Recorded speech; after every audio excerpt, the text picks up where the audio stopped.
জনাইছো ৰাতিপুৱাৰ প্ৰথমটো ব্ৰেকিং নিউজ ৰাজনৈতিক প্ৰেক্ষাপটৰ এটি ডাঙৰ খবৰ বিহাৰ দখল এনডিএৰ কোন হ'ব বিহাৰৰ পৰৱৰ্তী মুখ্যমন্ত্ৰী তাক লৈ এতিয়া সৰ্বত্ৰে চৰ্চা আৰম্ভ হৈছে জনাইছো এক ডাঙৰ খবৰ মহা জোটবন্ধনক উফৰাই এবাৰ বিহাৰ দখল এনডিএৰ মোদী মেজিকেৰে বিজেপিয়ে দেখুৱালে বিহাৰত চমক আৰু বিৰোধীক তছনছ কৰি বৃহৎ অগ্ৰগতি এনডিএৰ ধূলিচ্ছাত হল কংগ্ৰেছ আৰু কোন হ'ব বিহাৰৰ পৰৱৰ্তী মুখ্যমন্ত্ৰী তাক লৈ এতিয়া চৰ্চা আৰম্ভ হৈছে মুখ্যমন্ত্ৰী আসনৰ দৌৰত প্ৰথম স্থানত আছে নীতিশ কুমাৰৰ নাম তাৰ পিছত বিহাৰৰ নিৰ্বাচনত জেডিউৰ ফলাফলৰ বাবে আত্মবিশ্বাসী নীতিশ কুমাৰ আৰু নীতিশ কুমাৰৰ উপৰিও সম্ৰাট চৌধুৰীৰ নাম আছে তালিকাত আৰু যুৱনেতা চিৰাগ পাছৱানো আছে মুখ্যমন্ত্ৰীৰ আসনৰ তালিকাত কিন্তু কোন হ'ব বিহাৰৰ পৰৱৰ্তী মুখ্যমন্ত্ৰী তাক লৈ এতিয়া সৰ্বত্ৰে চৰ্চা আৰম্ভ হৈছে আৰু বিহাৰৰ মুখ্যমন্ত্ৰী হিচাপে এনডিএ কাক নিৰ্বাচন কৰে তাৰ ওপৰত সকলোৰে দৃষ্টি নিবদ্ধ আৰু মহা জোটবন্ধনক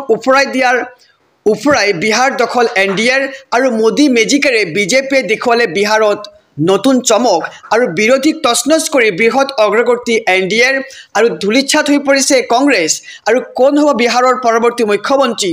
আপোনালোকৰ মতে কোন হ'ব বিহাৰৰ পৰৱৰ্তী মুখ্যমন্ত্ৰী জনাওক আমাৰ কমেণ্ট বক্সত আৰু মুখ্যমন্ত্ৰী আসনৰ দৌৰত প্ৰথম স্থানত আছে নীতিশ কুমাৰৰ নাম জনাইছো ৰাতিপুৱাৰ আৰু এটি ব্ৰেকিং নিউজ ৰাজনৈতিক প্ৰেক্ষাপটৰ আৰু এটি ডাঙৰ খবৰ বিহাৰৰ ফলাফলে নিৰাশ কৰা নাই ৰাজ্যৰ বিৰোধী শিবিৰক এই মন্তব্য কৰিছে এপিচিচিৰ সভাপতি গৌৰৱ গগৈয়ে আৰু বিহাৰৰ ফলাফলক লৈ কেতবৰ মন্তব্য আগবঢ়াইছে গৌৰৱ গগৈয়ে জনাইছো খবৰ এক ডাঙৰ খবৰ বিহাৰত এনডিএ লাভ কৰিলে 202খন আসন আৰু ইয়াৰ বিপৰীতে বিৰোধী মহাজোঁটে লাভ কৰিছে মাত্ৰ 34খন আসন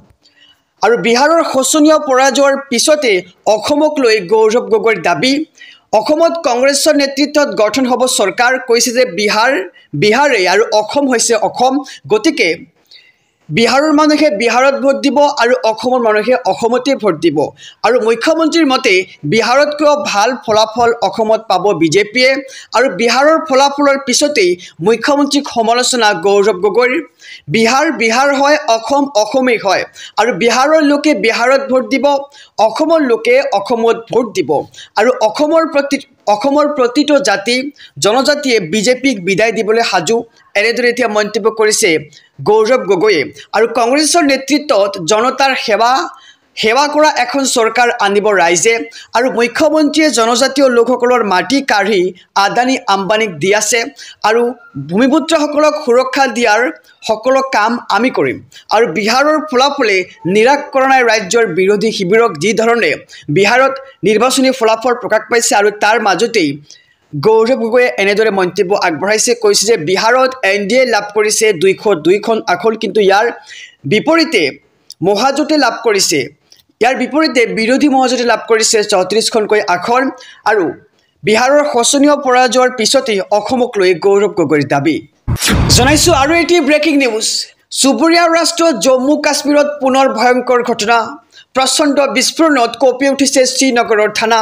শ্ৰীনগৰৰ নৌগাম থানাত ভয়ংকৰ বিস্ফোৰণৰ খবৰ আহি পৰিছে আৰু বিস্ফোৰণৰ ঘটনাত প্ৰায় 9জনৰ মৃত্যুৰ খবৰ আহি পৰিছে আৰু আহত আন 27জন আৰক্ষী ফৰেনচিক আৰু বিশেষজ্ঞ আৰু ফৰিদাবাদত উদ্ধাৰ হোৱা বিস্ফোৰক পৰীক্ষাৰ সময়তে এই অঘটন হৈছে আৰু শ্ৰীনগৰৰ নৌগাম থানাত সংঘটিত এই দুৰ্ঘটনাজনিত বিস্ফোৰণ আৰু আহতসকলক ততালিকে স্থানীয় হাস্পতালত ভৰ্তি কৰা হৈছে আৰু বিস্ফোৰণত নিহতৰ সংখ্যা আৰু বৃদ্ধিৰ আশংকা কৰা হৈছে আৰু জম্মু কাশ্মীৰত পুনৰ ভয়ংকৰ ঘটনা প্ৰচণ্ড বিস্ফোৰণত কঁপি উঠিছে শ্ৰীনগৰৰ থানা আৰু শ্ৰীনগৰৰ নৌগাম থানাত এই ভয়ংকৰ বিস্ফোৰণ আহিছো অনেক খবৰ মাজলৈ উজনি অসমত মিয়াৰ ভয়ংকৰ কাণ্ড আৰু উজনি অসমত আকৌ মিয়াৰ ভয়ংকৰ কাণ্ড মনসা পূজাৰ নামত টকা উঠাই ধৰা পৰিল মিয়া আৰু ঘৰে ঘৰে গৈ মনসা পূজাৰ নামত টকা উঠাইছিল মিয়াই আৰু ৰাইজৰ সন্দেহ উপজাত হুটপুচ কৰাত ওলাল জলঙাৰ মেকুৰী আৰু ৰাইজে আটক কৰি উত্তম মাধ্যম সোধাই লংকাৰ মিয়া ৰহিম আলীক আৰু ইতিমধ্যে গোলাঘাটৰ বৰপাথাৰ আৰক্ষীয়ে আটক কৰিছে ৰহিমক আৰু উজনি অসমত মিয়াৰ আকৌ ভয়ংকৰ কাণ্ড মনসা পূজাৰ নামত টকা উঠাই ধৰা পৰিল মিয়া আৰু মিয়াই কেনেকৈ পূজাৰ নামত টকা উঠাব পাৰে তাক লৈ প্ৰশ্ন কৰিছে স্থানীয় ৰাইজে আৰু ঘৰে ঘৰে গৈ মনসা পূজাৰ নামত টকা উঠাইছিল মিয়াই আৰু ৰাইজে আটক কৰি উত্তম মাধ্যম সোধাই লংকাৰ মিয়া ৰহিম আলীক আৰু উজনি অসমত মিয়াৰ আকৌ ভয়ংকৰ কাণ্ড জনাইছো আৰু এটি ব্ৰেকিং নিউজ বিহাৰত বিজেপিৰ ধুমুহা তছনছ কংগ্ৰেছ কিন্তু কোনটো দলে কিমান আসন লাভ কৰিছে জনাইছো নিউজ ট্ৰেন্ডিং অসমৰ সমুদৰ্শকক বিহাৰত বিজেপিৰ প্ৰচণ্ড ধুমুহা আৰু জল্পনা কল্পনা ধুলিচ্ছাত কৰি বিজেপিয়ে দেখুৱালে নিজৰ শক্তি নিজৰ মেজিক আৰু দুৰন্ত গতিত বৃদ্ধি পাইছে বিজেপিৰ বিজয়ী প্ৰাৰ্থীৰ সংখ্যা এই পৰ্যন্ত ৭৭খন আসনত বিজেপি প্ৰাৰ্থীৰ আনুষ্ঠানিক বিজয় ঘোষণা কৰা হৈছে জেডিইউৰ প্ৰাৰ্থীৰ ৬১খন আসনত জয়লাভ আৰজেডিয়ে জয়লাভ কৰিছে ১৮খনকৈ আসন আৰু লোক জনশক্তিয়ে লাভ কৰিছে ১৫খনকৈ আসন আৰু ইয়াৰ বিপৰীতে ৩খন আসন লাভ কৰিছে কংগ্ৰেছে আৰু এআইএমআইএমে লাভ কৰিছে ৫খনকৈ আসন আৰু ২৪৩খন আসনৰ এই পৰ্যন্ত ফলাফল ঘোষণা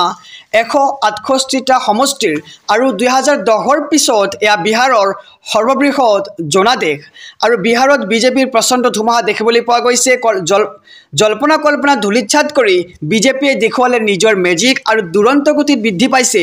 বিজেপিৰ বিজয়ী প্ৰাৰ্থীৰ সংখ্যা আৰু এই পৰ্যন্ত ৭৭খন আসনত বিজেপি প্ৰাৰ্থীৰ আনুষ্ঠানিক বিজয় আৰু এটি ব্ৰেকিং নিউজ মুখ্যমন্ত্ৰীৰ পদ নাপালে পুনৰ লুটিবাগৰ মাৰিব নেকি নীতিশ কুমাৰে এতিয়া তাক লৈ সৰ্বত্ৰে চৰ্চা অব্যাহত আছে পূৰ্বে ক্ষমতাৰ বাবে ৭বাৰকৈ লুটিবাগৰ মাৰিছিল নীতিশ কুমাৰে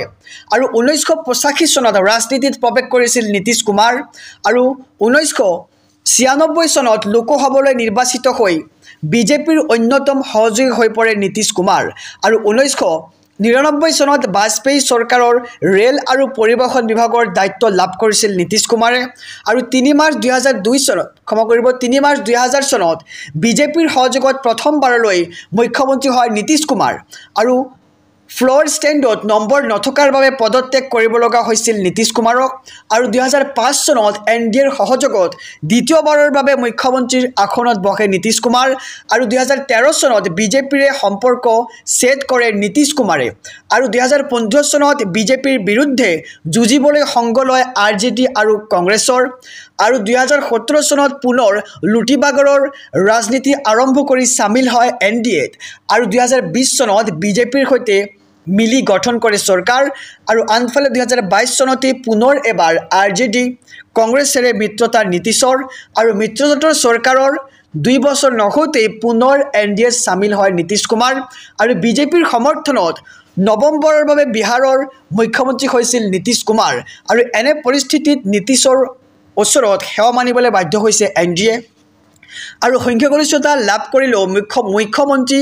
পদ দাবী কৰিব নোৱাৰে বিজেপিয়ে